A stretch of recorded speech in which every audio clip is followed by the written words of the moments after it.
اور حیات کیا ہے میں بار بار ڈیفائن بتا چکا ہوں کہ میں نے بڑے بڑے ڈاکٹروں سے پوچھا ہے، وہ کہتے ہیں اب تک حیات کو ڈیفائن نہیں کیا جا سکا سائنس کی زبان میں، سمجھا نہیں جا سکا نا، اسی وجہ سے اب تک ڈیفائن نہیں کیا جا سکا. بس آپ کسی سائنٹسٹ سے پوچھیں یا میڈیکل کے بہت بڑے اسپیشلسٹ ڈاکٹر سے پوچھیں کہ زندگی کسے کہتے ہیں، تو بس وہ اسی کو کہے گا، ہارٹ بیٹ اور روح کا پڑ جانا اور چلنا پھرنا دیکھنا، احساس اور شعور کا پیدا ہو جانا.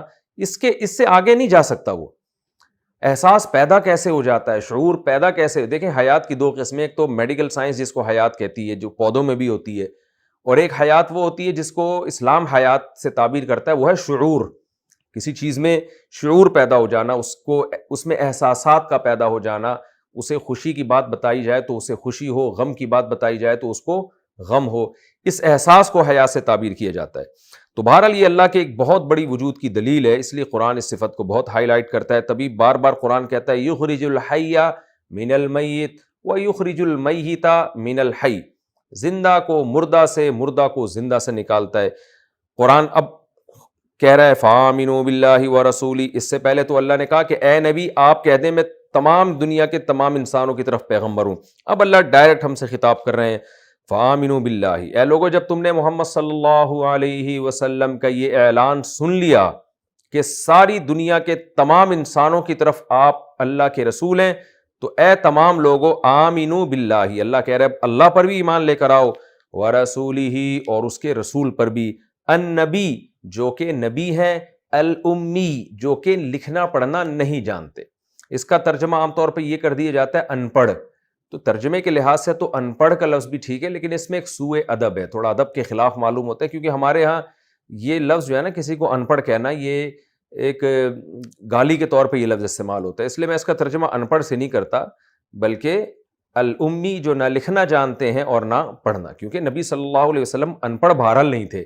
ان پڑھ کا معنی ان پڑھ تو ہمارے یہاں جاہل کو کہا جاتا ہے نا، تو آپ صلی اللہ علیہ وسلم، کیونکہ بعض لوگوں نے ان پڑھ ترجمہ کیا ہے اس لیے میں عرض کر رہا ہوں، آپ صلی اللہ علیہ وسلم پڑھے لکھے تھے، مگر انسانوں میں کسی سے آپ نے نہیں پڑھا. جو کچھ پڑھایا ہے سکھایا ہے وہ سب کا سب اللہ نے آپ کو سکھایا ہے. یہاں بھی ہے کہ رسول کے بعد نبی کا لفظ اس لیے کہ رسول انسانوں میں بھی ہوتے ہیں، رسول انسانوں میں بھی ہوتے ہیں اور فرشتوں میں بھی ہوتے ہیں، لیکن نبی صرف انسانوں میں ہوتے ہیں. تو اس لیے بتا دیا کہ رسول ہیں لیکن ان کو فرشتہ نہ سمجھنا، نبی بھی ہیں یہ. اور الامی نہ لکھنا جانتے نہ پڑھنا جانتے. کمال کی بات ہے، نہ لکھنا جانتے نہ پڑھنا جانتے، اور گائیڈنس کے لیے بھیجا گیا تمام دنیا کے تمام انسانوں کی طرف، جن میں بڑے بڑے سائنٹسٹ، بڑے بڑے ڈاکٹر، بڑے بڑے انجینئر، بڑے بڑے پروفیسر، لیکچرار، کالم نگار، صحافی، یہ تمام پڑھے لکھے لوگ محتاج ہیں کہ محمد صلی اللہ علیہ وسلم سے سیکھیں یہ، کیونکہ آپ اللہ کا پیغام لے کر آئے ہیں. اور خود محمد صلی اللہ علیہ وسلم کی کیا حالت ہے؟ الامی، نہ لکھنا جانتے اور نہ پڑھنا جانتے. یہی آپ کا معجزہ ہے. آگے اللہ فرماتے ہیں الذی یؤمن باللہ، یہ پیغمبر خود بھی ایسے ہیں کہ اللہ پر ایمان لاتے ہیں، وکلماتہ اور اللہ کی باتوں پر ایمان لاتے ہیں. انہوں نے بھی اللہ کو دیکھا نہیں ہے، لیکن آپ بھی اللہ پر ایمان لے کر آئے ہیں اس وحی کی وجہ سے جو اللہ نے آپ صلی اللہ علیہ وسلم پر نازل کی ہے. یہ اس میں اس طرف اشارہ ہے کہ یہ پیغمبر خود بھی شریعت کے احکام کے مکلف ہیں. دیکھیں بعض دفعہ آپ کسی لیڈر کو اس لیے فالو نہیں کرتے، آپ یہ سمجھتے ہو کہ یہ ہمیں جن باتوں کا حکم دیتا ہے خود ان باتوں پر عمل نہیں کرتا. جیسے کہ آج کل کے بہت سارے لیڈرز کی حالت ہے، آپ کو بتاتے رہیں گے کرپشن مت کرو، خود کرپشن کر رہے ہوں گے. آپ کو کہیں گے جھوٹ مت بولو، خود جھوٹ بول رہے ہوں گے. آپ کو یہ کہیں گے وہ کہیں گے، خود وہ سارے کام کر رہے ہوں گے. تو یہ لیڈر ایسا لیڈر نہیں ہوتا کہ لوگ اس کو فالو کریں. تو قرآن یہ کہہ رہا ہے کہ ہم نے تمہارا لیڈر جس پیغمبر کو بنا کے بھیجا ہے، وہ تمہیں جو کچھ کہہ رہے ہیں نا خود بھی اس پر عمل کر رہے ہیں. وہ خود بھی اللہ پر اور اس کی باتوں پر، اس کے حکام پر ایمان لا رہے ہیں. اور یہ صرف دل کا ایمان نہیں ہے، تمہیں ان کی لائف میں یہ ایمان نظر آ جائے گا. وہ خود بھی اللہ سے ڈرتے ہیں. آپ دیکھیے نا، اللہ پر ایمان تھا، اس وجہ سے ہمارے نبی اللہ سے سب سے زیادہ ڈرتے تھے. بعض چیزیں تو ایسی تھیں جو بظاہر ڈرنے کے، ان میں ڈرنے کا کوئی عنصر بنتا نہیں ہے بظاہر، پھر بھی آپ ڈرتے تھے. مثال کے طور پر نبی صلی اللہ علیہ وسلم کی صحیح حدیث ہیں، حضرت عائشہ فرماتی ہیں اور بہت سارے صحابہ کہ مطلع جب ابر آلود ہوتا تھا، کالی گھٹا آتی تھی، آپ صلی اللہ علیہ وسلم خوف زدہ ہو جاتے، نماز میں مشغول ہو جاتے، اللہ سے دعائیں مانگنے لگتے کہ اللہ تو نے تو وعدہ کیا ہے میں جب تک ان لوگوں میں ہوں گا تو اپنا عذاب نازل نہیں کرے گا۔ دیکھیں یہ کیسے خوف کی کیفیت تھی، حالانکہ عرب میں بادل تو ہمیشہ سے آتے رہے ہیں، بارشیں ہمیشہ سے برستی رہی ہیں، اور اللہ نے آپ سے وعدہ بھی کیا ہے کہ آپ کے ہوتے ہوئے میں اس قوم کو ہلاک نہیں کروں گا، پھر بھی خوف کا غلبہ کتنا ہے کہ ایک نیچرل چیز ہے جس میں عذاب کا بظاہر کوئی عنصر نہیں ہے، پھر بھی آپ صلی اللہ علیہ وسلم خوف زدہ ہو رہے ہیں۔ یہ اس کی علامت ہے کہ آپ کا جس اللہ کی طرف آپ لوگوں کو دعوت دے رہے ہیں اس پر آپ کا جتنا ایمان ہے کسی اور کا اتنا ایمان نہیں ہے، آپ کو ہر وقت خوف ہے کہ کہیں اللہ ہم پر عذاب نازل نہ کر دے۔ سورج جب گرہن ہوتا آپ صلی اللہ علیہ وسلم خوف زدہ ہو جاتے، حالانکہ یہ بھی ایک نیچرل عمل ہے، ہمیشہ سے ہوتا آ رہا تھا، زمانے جاہلیت سے ہوتا آ رہا تھا۔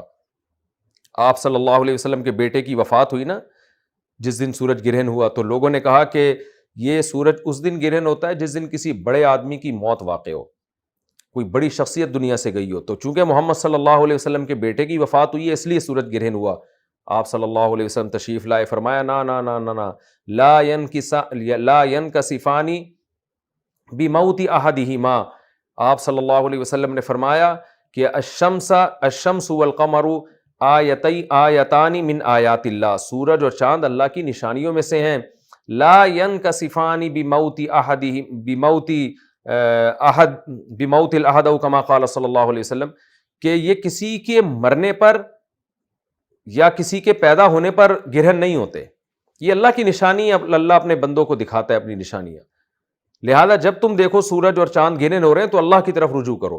تو آپ خوف زدہ، کیونکہ جب بھی کائنات میں کوئی ایسا واقعہ ہوتا جو ایک عام معمول سے ہٹ کے ہوتا، چاہے وہ نیچرلی کیوں نہ ہو، تو آپ دیکھیں عام آدمی تو کہے گا نیچرل ہے، لیکن آپ صلی اللہ علیہ وسلم خوف زدہ ہو جاتے کہ کہیں ایسا تو نہیں ہے کہ اللہ کوئی اور اپنی قدرت دکھانا چاہ رہا ہو یا اس کائنات کو تباہ کرنا چاہ رہا ہو یا ہم پہ ہمارے گناہوں کی وجہ سے، خطاؤں کی وجہ سے ہمیں سزا دینا چاہ رہا ہو۔ اور آپ کیوں ڈرتے تھے ان باتوں سے؟ اس لیے ڈرتے تھے کہ آپ قرآن میں پڑھ چکے تھے، لوگوں کو بتا چکے تھے کہ جب قوم عاد پر عذاب آیا ہے، فَلَمَّا رَأَوْهُ عَارِضًا مُسْتَقْبِلَ أَوْدِيَتِهِمْ قَالُوا هَذَا عَارِضٌ مُمْطِرُنَا، بادل منڈلاتے ہوئے آئے نا تو نبی نے بتایا کہ عذاب آ رہا ہے، تو وہ قوم کہنے لگی یہ تو بادل ہے جو برسے گا، یہ تو نیچرل عمل ہے، یہ تو ہوتا ہے، بادل آتے ہیں بارشیں ہوتی ہیں۔ تو ہمارے نبی ڈرتے تھے اس بات سے کہ جیسے قوم عاد اس کو ایک نیچرل کہہ کے بے خوف ہو گئے لیکن اس پہ پتھروں کا عذاب نازل ہوا، تو ہم بھی اس عمل کو نیچرل سمجھ رہے ہیں، لیکن ایسا نہ ہو کہ یہ اللہ کا عذاب ہو۔ تو 1% بھی چانس تھا نا آپ صلی اللہ علیہ وسلم اتنے خوفزدہ ہو جاتے، حالانکہ آپ نبی معصوم تھے۔ تو اس سے پتہ چلتا ہے کہ ہمارے نبی کے دل میں اللہ کا جتنا خوف اور خشیت اتنی کسی اور کے دل میں نہیں تھی، اور یہ آثار خوف کے آپ کے جسد اطہر پہ ظاہر ہوتے تھے۔ تو قرآن اسی صفت کو ہائی لائٹ کر رہا ہے، یؤمنو باللہ وکلماتہ، یہ نبی خود بھی اللہ پر اور اس کی باتوں پر ایمان رکھتے ہیں، خود بھی حلال و حرام سے بچتے ہیں، حرام سے بچتے ہیں اور حلال کی طرف جاتے ہیں، وہ پابندیاں جو دوسروں کے لیے ہیں ان کو خود زیادہ فالو کرتے ہیں۔ واتبعوہ، پس اے لوگو تم اس پیغمبر کو فالو کرو، لعلکم تہتدون، تاکہ تم بھی سیدھے راستے پہ چلو۔ اب چونکہ واقعہ اصل میں بنی اسرائیل کا چل رہا تھا، یہ تو قرآن درمیان میں اللہ اپنا کلام لا کے ہمیں موٹیویشن کے لیے کہ تم بنی اسرائیل اور موسیٰ کی بحث میں الجھ کے اپنی ذمہ داریوں سے غافل نہ ہو جانا، ایسا نہ ہونا کہ تم اس واقعے کو ایک تاریخی واقعہ سمجھ کے دلچسپی سے پڑھو، پبلک کو سناؤ، اس سے جو سبق ملتا ہے اس کو فوکس کرو۔ وہ سبق کیا ملتا ہے کہ تمہارے پاس جو ہم نے پیغمبر بھیجا ہے وہ موسیٰ سے بھی زیادہ افضل ہے، موسیٰ ایک قوم کے نبی تھے اور تمہارے پیغمبر تمام دنیا کے تمام انسانوں کے نبی ہیں، لہذا ان کو فالو کرو تم۔